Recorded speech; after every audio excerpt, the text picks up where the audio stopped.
Hi, I'm Dave Epstein. Welcome to Growing Wisdom, and today I'm coming to you from Berry's Greenhouses. They're out in Medway, Massachusetts. It's a wholesaler, so they're doing a lot of growing, and I like to come out here because it gives me a chance to kind of check out some of the things that they're showing off. And one of the things they're showing off this year are these amazing ferns. So this is a mother fern here, and you know, growing up, I was familiar with like a Boston fern, and that was great, and we had tons of them in the house, but boy, there are so many different varieties of ferns out there with different colors, different textures, different growth patterns. And I want to show you a few of them today and give you some names, and you can look for them in your favorite nursery.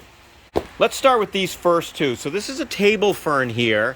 Obviously, the highlight of this are the fronds with this variegated tone, the green margin, the very light green, almost white center.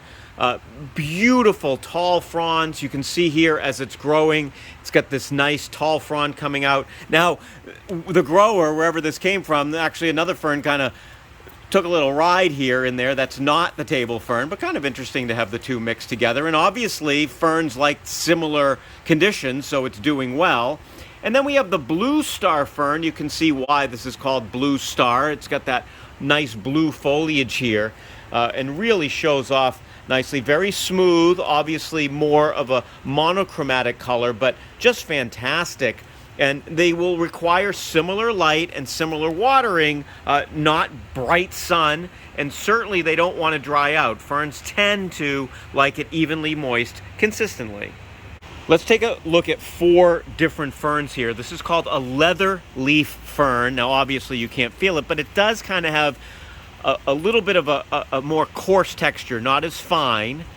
We have the mahogany fern behind here for obvious reasons. Look at that beautiful new growth. Almost reminds me of the autumn fern, which is a perennial, grows, you know, outside, but this obviously is not going to be hardy in the colder climates. And then we have the staghorn fern. These are really fun to try to grow. You can even grow them on something like a piece of wood and kind of do your research on how to grow staghorn ferns. They tend to like it a little drier than your traditional ferns because they're more epiphytic in nature. And then we have the maidenhair fern, and again, there's some of these that are hardy outside. This particular variety not hardy, but a smaller frond, smaller little frondlets here on the side. And there's a nice little look at, you know, the different ferns. And if you are into ferns, certainly plenty of color and texture with these types of ferns. Since fronds of ferns kind of hang down, you can also use them as hangers. And here they're growing these out. They'll get a little bigger, obviously. And really, if you have a place in front of a east or north-facing window that you want to hang a plant, why not use a fern? The final fern I want to show you is this foxtail fern, or I know it as an asparagus fern.